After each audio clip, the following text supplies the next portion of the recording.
What's up guys, duarktikhq with another Marvel Strike Force video, and in this video we're going to talk about Nimrod in the context of raids.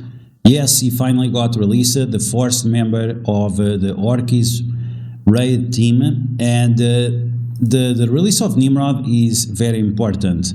Not only is going to be very fast and is going to speed up the team as well, which will bring a lot of benefits for us. It also stops the enemies from dodging, which is very strong against characters like Northstar and Sasquatch that create a lot of problems for this team. And on top of that, the Spider Society that we face in raid. So overall, Nimrod is going to bring to the table a set of tools that is really greatly going to help you in raids. We also have this drama now with Disrupt and Defense Down. This is amazing against characters that gain stealth like Spider Society. And we also have this ability block plus 1 stun and ability block all mutants. This is absolutely amazing on the last node of the raids when you are facing Apocalypse. We'll take a look at that. On top of that, we also have some attacks that are unavoidable in case your characters get blinded, and this happens with the multiple weavers that we face. So yeah, this guy is definitely a big deal to help you out with the raids. Now the question is, are the raids solved? Can you just run a 4-piece and you're gonna be good to go? The answer is actually yes. We don't need Omega Sentinel to beat the raids. We can beat it just with a 4-piece. You can one-shot all the nodes. You just have to use a strong character as the 5th. You can use Mysterio. Mysterio is probably going to be the best option because it's going to give so much speed for the team. But you could also use Kang or Castol or some other tech character that you feel like is strong. So yeah, you have a few options, and the team overall as a 4-piece is going to work very well. So yeah, sure, you could skip Omega Sentinel. She's going to be useful for other things like Alliance Wars and Cosmic Crucible. And yeah, but let's take a look at some action in raids and see some of the problems that I faced using this team, and some of the problems that we might have in the future when we try to sim with this team. This team definitely has a big problem, which is the AI. When you sim, they always prefer to use the ultimates, but on this team the specials are much more important than the ultimates. So that's a problem that we might have, and a few people are already reporting that when you sim with this team, sometimes you always win and sometimes you always lose. So yeah, it's not something that Omega Sentinel is going to solve. It's just a problem with the design of the team and relying so much on the specials rather than the ultimates. Okay, so let's take a look at this team in action, and I took probably the worst character that you can bring with this team, which is Hank Pym. So I tried to make it as difficult as possible for this team, and something I can tell you right away is that you can change your striker as a weight back on your Sentinel. So we were not sure if he was going to be a striker or a fortifier because he was dying all the time. Now, after testing out the character, striker is absolutely amazing, so go back to your striker if you changed him to fortifier. Okay, let's get started. Let's see this team in action. So once again, this is the worst team you can take, because Hank Pym, like, he helps a little bit but not enough, and you're gonna lack in damage. A character that I really enjoyed to use with this team was Castol, because of all the pings and the additional damage output, and she can also clear negative effects from herself, so that was good as well. Okay, so you can see that the team still goes slow, and this is why if you take Mysterio is going to be the best option for sure.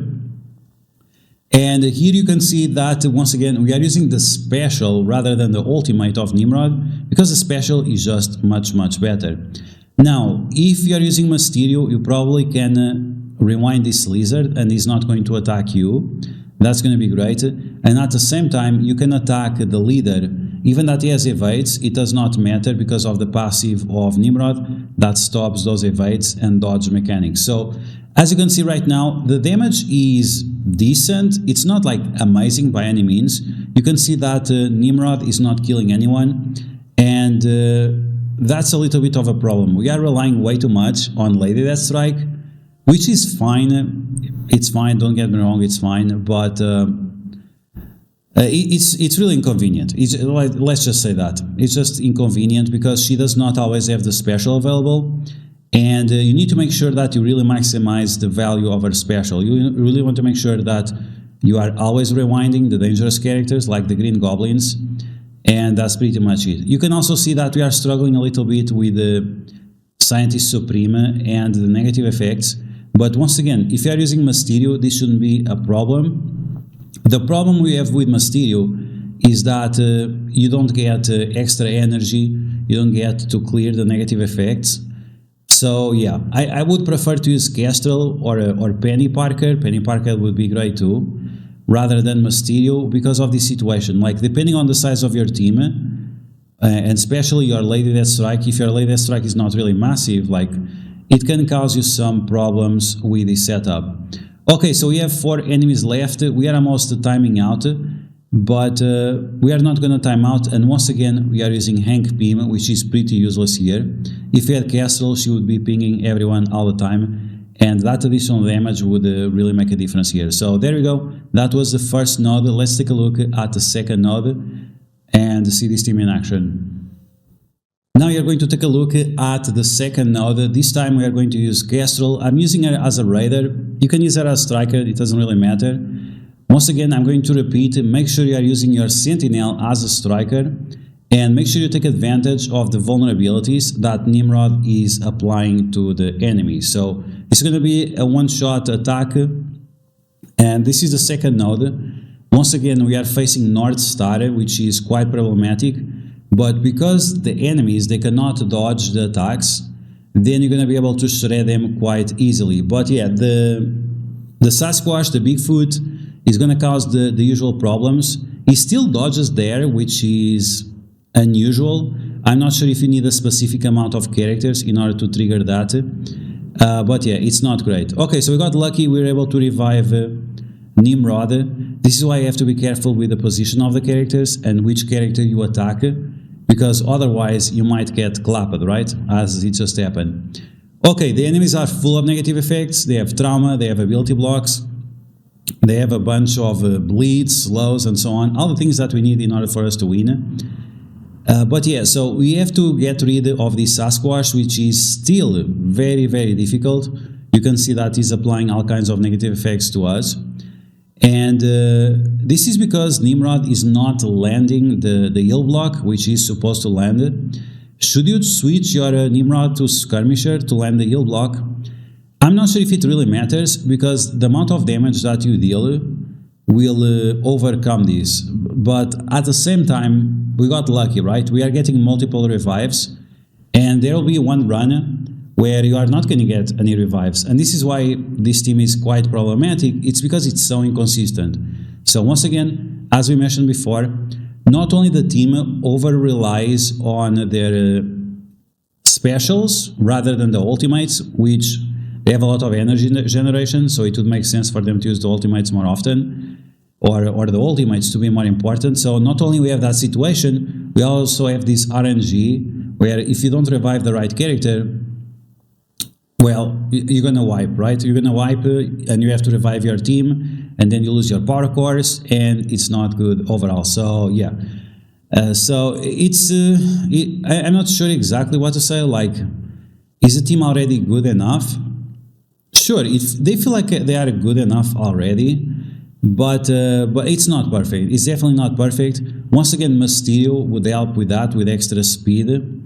But you have to really pay attention to which characters you are stunning, ability blocking, and so on. We are going to take a look now at the boss node. We're going to use exactly the same team. We are not healing up the characters, as you guys can see. I quartered some energy to do some different tries in case it would not go well.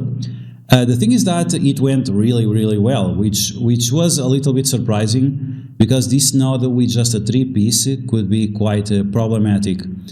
We have Apocalypse, we have the Spider Society, we have Bigfoot, which is very problematic, as we saw before. And but overall, I think it was fine. Like, it was definitely fine. So we have the slows, we have offense downs, we have all those things. Now with Nimrod, we're gonna stun Sasquatch or Bigfoot and apply ability block to all mutants. And guess what? Castol deleted Apocalypse, which is pretty insane. But we are still stuck on that taunt from Sasquatch. So we just have to smash the enemies. And once again, Castol is nice. She comes into play because she can ping characters like Ghost Rider and remove his death proofs. As soon as you have an opportunity, try to get rid of Peter B. Parker. You really don't want him to do all his nonsense. But at least now we have the old block with Trauma, and that will make it a lot easier for you to get rid of Peter B. Parker. Penny Parker is someone you should concern as well. Here I'm going to use the ultimate of Scientist Supreme to apply slow and trauma to them. And now, like I said, you should try to rush for Peter B and just get rid of him. Here I stunned Black Cat. Maybe that was unnecessary. But we had enough time to clear Peter B, and this was because of all the bleeds that we applied to him with Lady Deathstrike. And now you just have to clean house. You guys can see that we still have 2 minutes left and we're almost done. And we are at this point where the characters cannot attack us. Like, they have so much turn rewind, they have so many slows that we are fine. And here I was playing a little bit with the cooldowns, which don't. but yeah, so you have to remember that Scientist Supreme on her passive, every time you have a new node, she will give some energy. It's not a lot, but at least it's some. And once again, if you have the Striker Eyes Await with the Sentinel, all your team should be full of counters, and all those counters are going to result in a lot of damage. And you can use Scientist Supreme Special to extend those counters and make your damage output even higher. So this was the boss node. I'm going to time out because I was really not paying attention during the stream. But overall, I'm happy with the performance with the team. Is 4-piece enough? It seems like it's going to be the case, and that's good for us because we can skip, quote-unquote, skip one character. There we go, guys. We got the Orkies raid team in action, working fine. 4-piece, I think for a 4-piece this is good enough, and we are not going to rely on the next character, Omega Sentinel. Now, of course, if you're going to use her, it should be better, but I think most of the value that she's going to provide will be in Alliance Wars and Cosmic Crucible, because she provides a bunch of buffs, stuns, ability blocks, and so on. Something she could help in raids is this defense up and offense up. The team definitely needs offense up, and the speed up would be nice too. Especially Nimrod, he's fast. The Scientist Supreme, they're also fast. But the problem is the offense up. Like, you just need that offense up for the extra damage on Nimrod. Lady Deathstrike gives herself offense up, so it's not a big deal. So that's the best value for this Omega Sentinel. We'll see in the future. We'll try with her and without her as soon as she becomes available, and then we'll also find a place for her in the different game modes that we have. But for now, the 4-piece is more than enough for your raid, so make sure you help out your alliance. And that's gonna be the video, guys. I hope you guys enjoyed. If you did, make sure you smash that like button, and if you found the video helpful, make sure you share it to your friends on Facebook and Discord. If you're new to my channel, make sure to subscribe for more Strike Force content, and I'll catch you guys later.